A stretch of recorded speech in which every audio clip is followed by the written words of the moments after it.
ఎక్కడ చూసినా కూడా కొబ్బరి ముంజు అంటున్నారు. ఏంటా ఈ కొబ్బరి ముంజు అని చెప్పి ఆలోచిస్తే రెస్టారెంట్లలో 130 రూపీస్ ఛార్జ్ చేస్తున్నారంట. ఇన్‌స్టాగ్రామ్ ఓపెన్ చేసినప్పుడు ఒకసారి నాకిది కనిపించింది. వెంటనే మనమెందుకు ట్రై చేయకూడదు అని అనిపించింది. వెంటనే నేనింకా ప్రొసీజర్‌లోకి దిగిపోయాను. ఆ తర్వాత ఇది చేసి తింటే ఉందండి. ఆహా! అనిపించింది. మరి ఎలాగో చూసేద్దామా?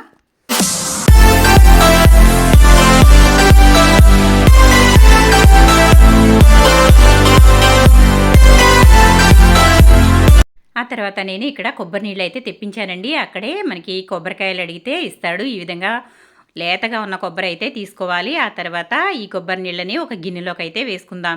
నేనిక్కడ రూ. 60 అంటండి ఈ అర లీటర్ బాటిల్ కొబ్బరి నీళ్ళైతే తెప్పించాను.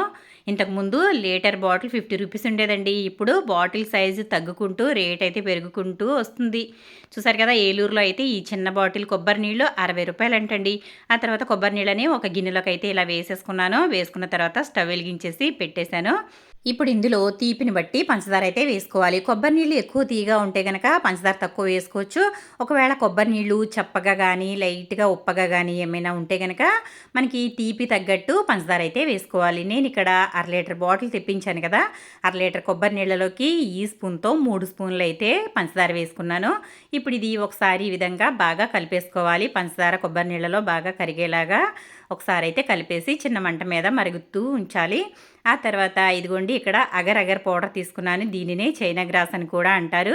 మనకి షాప్స్లో ఇది బయట విడిగా దొరుకుతుందండి. ఇట్లాగా రూ. 40 అయితే తీసుకున్నారు ఈ ప్యాకెట్. చూసారు కదా, ఇది 10 గ్రామ్స్ అంటండి.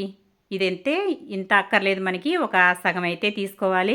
నేనైతే ఈ విధంగా సిజర్తో కట్ చేస్తున్నాను. మనకి దీని ప్లేస్లోనే అగర్ అగర్ పౌడర్ అని కూడా ఆన్లైన్లో దొరుకుతుంది, అలాగే బయట కూడా దొరుకుతుంది. కానీ నేను ఇక్కడ చైనా గ్రాస్ అయితే తీసుకున్నాను. చూసారు కదా, ఈ విధంగా మిగిలిన సగం అయితే పక్కకు పెట్టేసుకున్న తర్వాత దీనిని చిన్న చిన్న ముక్కలుగా ఈ విధంగా కట్ చేసుకోవాలి. మీరు ముందుగా నీళ్ళలో నానబెట్టుకున్నా పర్వాలేదు, లేదంటే డైరెక్ట్గా వేసేసుకున్నా పర్వాలేదు. నేనైతే ఇలా చిన్న చిన్న ముక్కలుగా చేశాను కదా, ఇప్పుడు డైరెక్ట్గా దీంట్లోనే వేసేస్తున్నాను. ఇది చిన్న మంట మీద ఈ అగర్ అగర్ అంతా కూడా, అంటే చైనా గ్రాస్ అంతా కూడా కరిగిపోయే వరకు చిన్న మంట మీద దీనిని మరిగించుకోవాలి. చూసారు కదా, ఈ విధంగా అయితే స్టవ్ మీద పెట్టేసి చిన్న మంట మీద దీనిని మరగనివ్వాలి.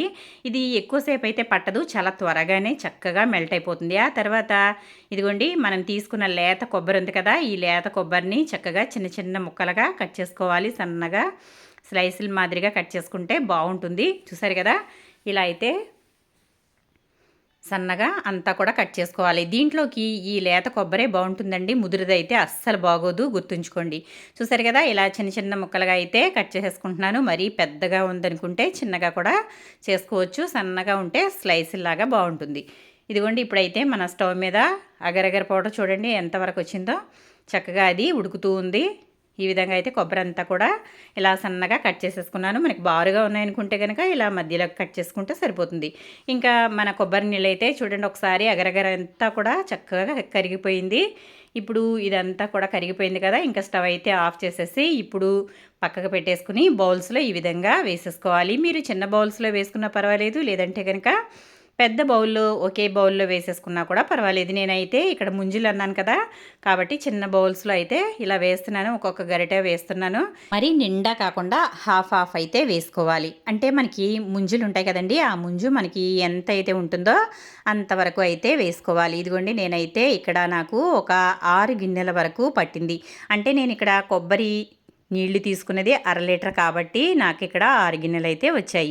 ఇప్పుడు మనం కట్ చేసి పెట్టుకున్న కొబ్బరి ముక్కల్ని దీంట్లో ఇలా వేసేసుకోవాలి. మనం కింద వేసినా కూడా, అంటే మనం ఈ కొబ్బరి నీళ్ళు ముందు పోసే ముందు, గిన్నెల్లో పోసే ముందు కొబ్బరి ముక్కలు వేసుకున్నా కూడా అవి పైకే తేలుతాయి కాబట్టి నేనైతే పైన వేస్తున్నాను. చూసారు కదా, ఇలాగైతే పైన వేసేసుకోవాలి. ఇది మనకి కొంచెం చల్లారేటప్పటికే ఇది చక్కగా జెల్లీ మాదిరిగా గడ్డ కట్టేస్తుందండి. ఆ తర్వాత ఫ్రిడ్జ్లో పెట్టేసుకుని చల్లగా తింటే చాలా చాలా టేస్టీగా ఉంటుంది. ఇవన్నీ కూడా ఇలా వేసేసుకున్న తర్వాత కొంచెం వేడి తగ్గిన తర్వాత ఫ్రిడ్జ్లో అయితే పెట్టేసి ఒక గంట తర్వాత చూద్దాము.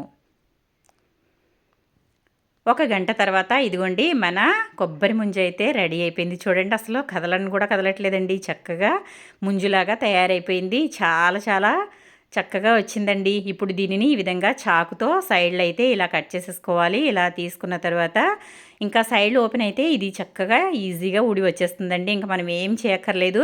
గిన్నెలో వేసి కింద వేసి కొట్టక్కర్లేదు కూడా.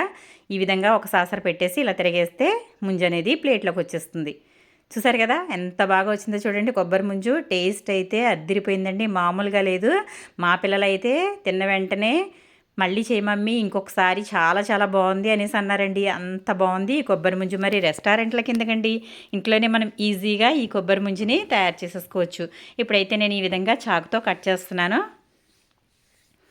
చాలా చాలా సాఫ్ట్గా వచ్చింది. అలాగే చాలా టేస్టీగా కూడా ఉంది. లేత కొబ్బరి వేసుకోవడం వల్ల అది తింటుంటే ఇంకా అసలు టేస్ట్ అయితే మామూలుగా లేదండి. రూ. 130 ఏంటండి, 200 పెట్టినా తక్కువే అనిపించింది ఈ టేస్ట్. కానీ అంత బయట ఖర్చు పెట్టే బదులు ఇంట్లో చేసుకుంటే అందరూ తినొచ్చు కదా. ఇదిగోండి నేనైతే టేస్ట్ అయితే చేసేస్తున్నాను. అదిరిపోయిందండి. మరి మీరు కూడా తప్పకుండా ట్రై చేయండి. వీడియో నచ్చితే లైక్ చేయండి.